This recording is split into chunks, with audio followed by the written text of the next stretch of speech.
গ্রামীণ হাওড়া জেলার উদয়নারায়ণপুরের তরুণোদয় ফাউন্ডেশনের আয়োজনে তরুণোদয় ফাউন্ডেশনের স্বপ্নের কর্মসূচি উদ্যম 2 এর কর্মসূচি অনুষ্ঠিত হলো। এই কর্মসূচির মূল লক্ষ্যে স্কুলের ছাত্রছাত্রীদের মধ্যে প্রথমে বৃক্ষ সচেতনতার পাঠ দেওয়া এবং তারপর তাদের প্রত্যেককে একটি করে গাছ উপহার দেওয়া। অনুষ্ঠানটি অনুষ্ঠিত হলো গ্রামীণ হাওড়া জেলার আমতা বিধানসভার গাজীপুর বালিকা বিদ্যালয়।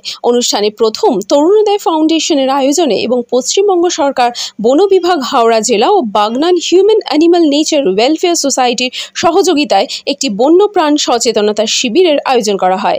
এই শিবিরে প্রধান বক্তা হিসেবে উপস্থিত ছিলেন বিশিষ্ট পরিবেশ প্রেমী এবং বন্যপ্রাণী সংরক্ষক চিত্রক প্রামাণিক। এরপর তরুণোদয় ফাউন্ডেশনের উদ্যম 2 কর্মসূচির মাধ্যমে সমস্ত ছাত্রছাত্রীদের মধ্যে বৃক্ষ সচেতনতার পাঠ দেওয়া হয় এবং তাদের প্রত্যেকের হাতে একটি করে ফলের চারাগাছ উপহার হিসেবে তুলে দেওয়া হয়। তুষার পাঠক, সভাপতি তরুণোদয় ফাউন্ডেশন। তো আমাদের উদ্গম 2 প্রকল্প চলছে, সেই বিষয়ে আজকে একটি বিশেষ অনুষ্ঠান হয়ে গেল গাজীপুর বালিকা বিদ্যালয়।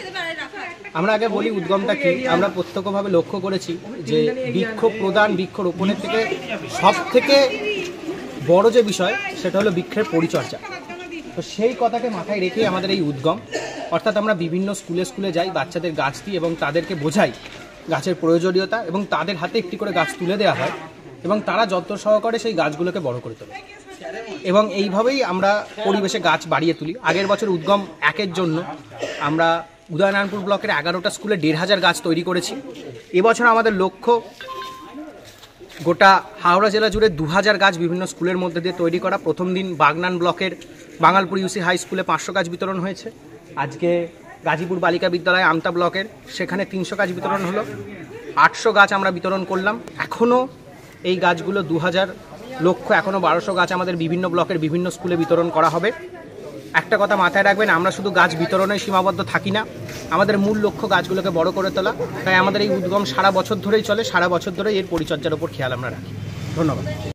সেই কর্মসূচির নাম উদ্গম কর্মসূচি। আর এই উদ্গমের জন্ম পেছনে রয়েছে এক তিক্ত অভিজ্ঞতা।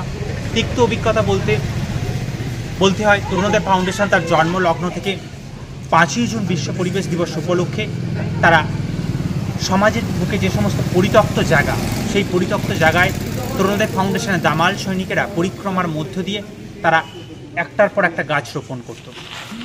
কিন্তু দুর্ভাগ্যের বিষয়, সেই বৃক্ষগুলো অনুকূল পরিবেশ প্রদান ও পরিচর্যার অভাবে সেই বৃক্ষগুলির হত্যা ঘটত। তাই আমার দামাল সৈনিকের মস্তিষ্ক প্রসূত এই উদ্গম কর্মসূচি। আর সেখান থেকেই উদ্গমের ভাবনা যে আমাদের সমাজের বুকে বিদ্যালয়গুলি রয়েছে এবং তার অন্তর্বর্তী যে সমস্ত শিশু শিক্ষার্থীগুলো রয়েছে তাদের সহযোগে আমরা যদি একটি একটি করে গাছ প্রদান করি এবং সেই গাছগুলোকে বাস্তবের মাটিতে রূপায়িত করি তাদের মধ্য দিয়ে, যাদের হাতে রয়েছে অনেক সময়। আমরা ব্যস্ত হয়ে যাই আমাদের কর্মজীবন নিয়ে, কিন্তু ওই ছোট ছোট শিশুগুলোর মনে যদি আমরা গাছের উপকারিতা সম্পর্কে তাদেরকে তুলে ধরতে পারি, তাদের হৃদয়ে দাগ কাটতে পারি, তবেই হয়তো সম্ভব এই অসুস্থ পৃথিবীকে সুস্থ করে তোলা। আপনারা জানেন, অসুস্থ পৃথিবীকে সুস্থ করে তোলার একটাই ঔষধ, বৃক্ষরোপণ করুন, পরিচর্যা করুন এবং তাকে নিজের সন্তান তুল্যের মতো স্নেহ করে তাকে লালন পালন করে বড় করে তুলুন। এছাড়াও তরুণোদয় ফাউন্ডেশন যে সমস্ত কর্মসূচি করে থাকে, তরুণোদয় ফাউন্ডেশনের জন্মলগ্নের থেকে যেখানে পথ চলা শুরু, উদয়নারায়ণপুর বিধানসভার অন্তর্বর্তী যে রাজাপুর মায়াভাটা, সেই রাজাপুর মায়াভাটার যে দূর দূরান্ত থেকে ভিন্ন প্রদেশ থেকে আগত শ্রমিক ভাইরা, তাদের ছোট ছোট শিশুদের আমরা বিনামূল্যে পাঠদান, বস্ত্র বিতরণ, খাদ্য বিতরণ করে থাকি।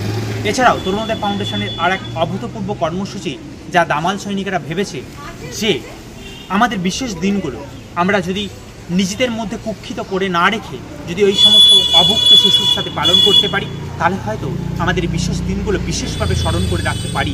তাই আজ পর্যন্ত আমাদের ডাকে আহ্বানে সাড়া দিয়ে শতাধিকের ওপর সুশীল সমাজে সুহৃদয়শীল মানুষ রাজাপুর মায়াভাটা এসেছে এবং ওখানকার ছোট ছোট শিশুদের সাথে তাদের বিশেষ দিনগুলো পালন করছে। এছাড়াও দামাল সৈনিকেরা কী করে থাকে, আমাদের উদয়নারায়ণপুর বিধানসভার নবনির্মিত যে রাজা উদয়ন সেতু অর্থাৎ বক্পতা বীচ নামে নামাঙ্কিত সে বীচের নিচে বছরের বিশেষ দিনগুলো অর্থাৎ 1 জানুয়ারি, 25শে ডিসেম্বর বিভিন্ন প্রান্ত থেকে মানুষ বনভোজনের জন্য আসে। তারা এখনও সুশীল সমাজের নাগরিক হয়েও তারা প্লাস্টিক জাতীয় সামগ্রী অবাধে ব্যবহার করে চলে। আমার দামাল সৈনিকের প্রতিবাদ সেখানে রাস্তার মধ্য দিয়ে মাইকিং প্রচারে নয়। আমার দামাল সৈনিক ভেবেছে যদি ওকে আমরা হাতে হাতে শিক্ষা দিতে পারি, অর্থাৎ ওই হাত থেকে যদি আমরা প্লাস্টিক জাতীয় পাতা গ্লাস কেড়ে নিয়ে বিনামূল্যে পরিবেশ বান্ধব বস্তু ওনাদের হাতে তুলে দিই, তবেই হয়তো প্রকৃত শিক্ষা আমরা প্রদান করতে পারবো। এছাড়াও দামাল সৈনিকরা কি করে থাকে, বিনামূল্যে খাদ্য বিতরণ, বস্ত্র বিতরণ এবং শিক্ষার মতো কর্মসূচির যারা পড়াশোনার ক্ষেত্রে যাদের বিরাট পারদর্শী কিন্তু পুস্তকের অভাবে তারা পঠন পাঠন করতে পারছে না, দামাল সৈনিক শেখানো হচ্ছে। এছাড়াও দামাল সৈনিক কী করে থাকে, আমরা এখন বর্তমানে হাওড়া জেলার যৌথ পরিবেশ মঞ্চে এবং বিভিন্ন সমাজসেবামূলক সংগঠনের সহযোগিতায় ঐকান্তিকভাবে উদয়নপুর বিধানসভায় আমরা পরিবেশ নিয়ে কাজ করে চলেছি এবং আমি জন্মলগ্ন থেকে তরুণদের ফাউন্ডেশনের দাবি রেখে এসেছি, আজও দাবি রাখছি, আগামী দিনেও দাবি রাখবো। মানুষের আশীর্বাদ, ভালোবাসা এবং সহযোগিতার ওপর ভর করি তরুণদের ফাউন্ডেশন তার মস্তিষ্ক প্রসূত একটির পর একটি লক্ষ্য বাস্তবের মাটিতে রূপায়িত করে তুলবে এবং আপনাদের ভালোবাসা, আশীর্বাদ সর্বদাই আমরা ভিক্ষা চেয়ে নেব, এই বলে আমার সংক্ষিপ্ত শেষ করলাম।